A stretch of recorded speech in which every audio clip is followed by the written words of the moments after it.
Está começando mais um Antenados na Geral, ao vivo para todo o Brasil, na tela da Boas Novas. É muito bom ter a sua companhia e a sua audiência no programa de hoje, que, gente, está muito especial. Eu vou começar até regendo aqui o negócio. Nós vamos falar hoje sobre como é uma entidade quase, uma instituição que existe dentro da igreja, do corpo de Cristo, que já virou cultura entre nós, que é o coral.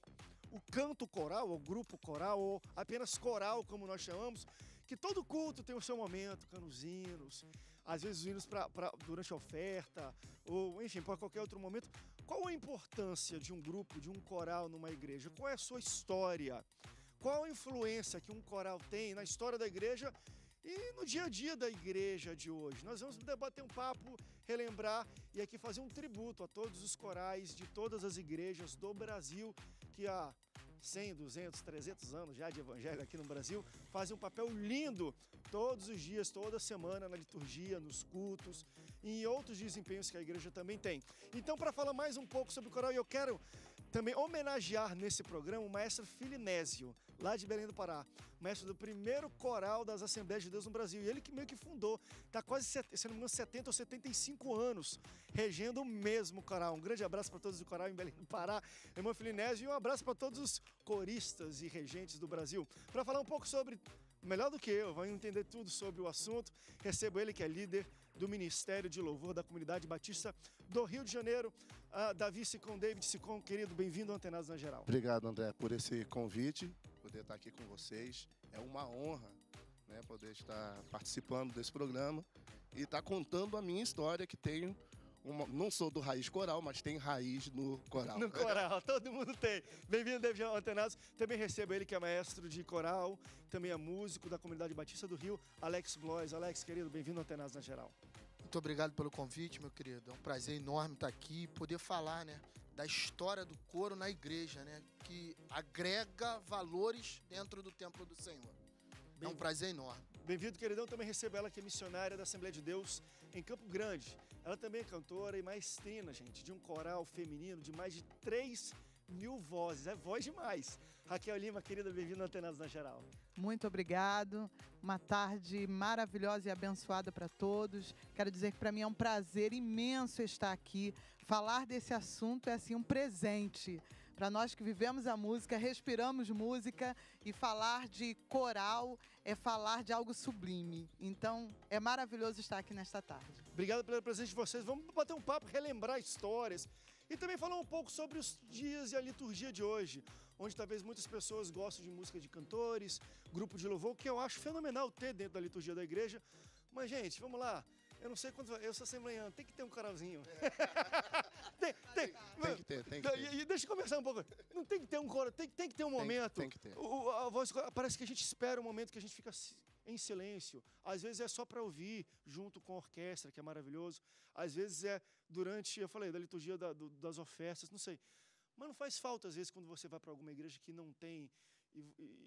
Porque, para mim, eu lembro como um crente, o horário do coral é sempre assim, onde eu estou no culto, que eu não estou ouvindo o pastor, mas também não estou fazendo alguma coisa, porque hoje o grupo de louvor, você tem que estar em pé, cantando, batendo. O coral você senta e ouve, você fica presente, caladinho, sem bater papo. Faz falta quando não tem? Com certeza, né? Eu acho que é aquele momento assim que você para meditar naquela letra, para sentir algo especial, porque a música ela mexe com a tua emoção, né?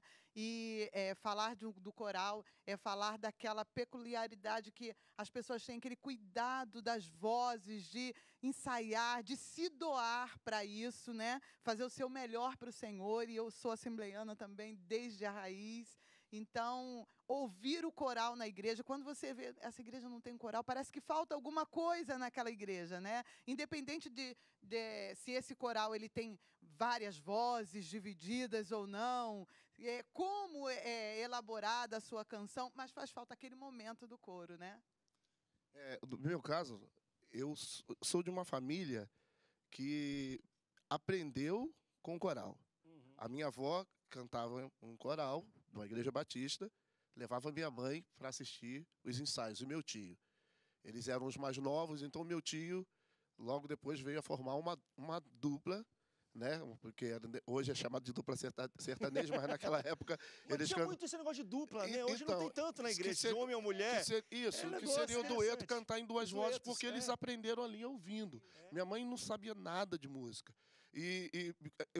Lá, ouvindo o coral, ela aprendeu a fazer todas as vozes. Porque a coisa legal é que tinha aquele negócio do maestro vem, passa o soprano, passa o contralto, passa o tenor, e ela foi aprendendo. E foi com a minha mãe que eu aprendi. Os meus irmãos formaram depois um quarteto. Quarteto A Voz da Esperança, que foi o que eu ouvi durante a minha vida toda, as 4 vozes. O coral é cultura musical. Eu aprendi a cantar porque eu ouvia os meus irmãos cantando em 4 vozes, mas a minha mãe aprendeu ouvindo lá nos ensaios, que ia com minha avó. Então ela ensinou para os meus irmãos. Hoje eu devo muito a essa questão dela ter me levado também, me levou para os ensaios do coro, eu ouvia, então logo fui pegando aquela coisa da percepção musical. Daqui a pouco o maestro estava me chamando para tocar violão no coro, eu falei, poxa, que bacana, eu vou tocar violão no coro. Então já veio aquelas ideias, não, vou começar a mudar os arranjos, vou fazer uma harmonia diferente. Com 15 anos eu já era maestro do coro jovem da Igreja Batista. Que é uma coisa muito bonita. Pelo menos antigamente era muito assim, você ingressava num coral muito cedo.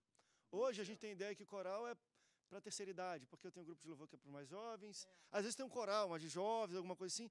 Só que era muito natural. Até como você falou, André, com 14, 15 anos já estava tocando ou cantando lá. O Alex, você é jovem. Você já é regente, enfim, maestro. Como é que foi a sua entrada, a sua aproximação com o coral? Que hoje em dia é difícil você ver um cara tão jovem como você envolvido diretamente com o coral. Bom, eu fui nascido e criado no lar cristão, na Assembleia de Deus também. E minha mãe participava do coral. Por consequência, eu tinha que ir para os ensaios. E comecei a me Sempre fascinar. com a mãe, né? Que vai visitar, que cantava. É fenomenal. É bonito isso, essa história de igreja. É impressionante. Comecei a me fascinar por aquilo. Achava muito bonito. E a igreja, que eu era numa Assembleia de Deus muito tradicional, então só tinha o piano e as vozes. Acabou. Não tinha mais instrumento nenhum.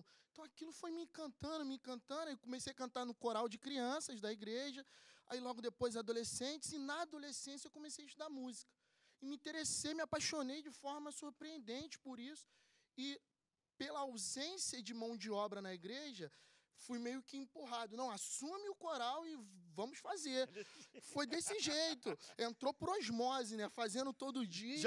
Já tinha visto a mãe e alguém fazendo assim? Isso aí você fazer, né? Vamos fazer. É verdade, porque a igreja que eu era no subúrbio do Rio de Janeiro, em Beto Ribeiro, então não tinha muita mão de obra para fazer. Então quem estava na igreja todos os cultos iam pegando as funções e iam fazendo. Então foi assim. Foi acontecendo e, paralelo a isso, eu fui me preparando, estudando música, para poder apresentar um trabalho de qualidade, né? E não só pela emoção de querer fazer. Mas isso, a gente não está falando um pouco até da história da igreja. O que eu acho bonito muito no coral é isso. André, não tinha gente, tinha que ter coral. A igreja tem que ter coral. Bota alguém, até os coristas, né? Claro que hoje, eu acho que muitas pessoas, é bonito isso, procuram um estudo melhor, vocal, e fono e tudo. Mas a história da igreja é muito montada por pessoas de igreja, pessoas simples. Exatamente. André, nem sei cantar direito, mas eu tenho um espaço no coral. Eu acho a coisa mais bonita da igreja. Assim, a gente fica analisando a história de cada um aqui, a gente vê que é uma coisa que vem lá da raiz, né? É a mãe, a minha avó também, minha mãe também canta, a família, e começou todo mundo, né? Aí a gente começa pequenininho, vai para o grupo das crianças, começa a trabalhar. A minha história foi bem parecida também. Aí a gente começa, vai reger o grupo ali dos adolescentes, depois passa, e eu sempre novinha, trabalhando no meio das irmãs ali, vamos cantar, e eu falava, um dia eu quero reger um coral, e consegui realizar esse sonho, porque Deus realizou isso na minha vida também. Com isso, está sempre ouvindo, prestando atenção e ouvindo as vozes, antes mesmo de fazer uma aula de música, né? E aí começamos a trabalhar, então, isso, e foi com o Alci, começamos a trabalhar com o coral. Até hoje encontro pastores que dizem, ela foi minha maestrina no coral. Isso é lindo, né? Coral é um patrimônio da igreja. Verdade. Vamos para um rápido break, deixa eu só dar um histórico para vocês. Na Bíblia, a gente encontra a questão do canto coral em cerimônia. Já na Bíblia tem, não é um negócio de André de agora, meu irmão. No Antigo Egito, na Mesopotâmia, já tinha alguns relatos de corais que faziam algum tipo de citação religiosa através de canto.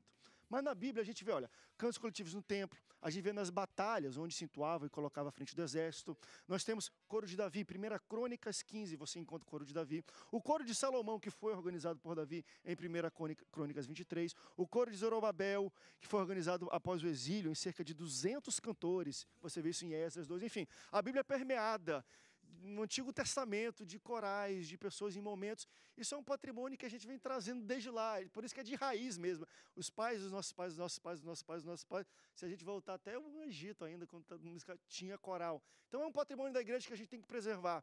Mas será que alguma coisa também quer mexer com a hegemonia? Será que a gente às vezes é muito tendencioso? Eu quero cantar mais música agitada, de louvor, de cantores evangélicos, e às vezes a gente deixa de lado os corinhos, o inário, o cantor cristão, a harpa cristã. Será que está caindo um pouco de desuso, está meio antiquado ter coral na igreja? Vamos debater sobre isso no próximo bloco. Não sai daí, o Antenados volta já já. Se as lutas são demais, só Cristo nos refaz, eu vou permanecer.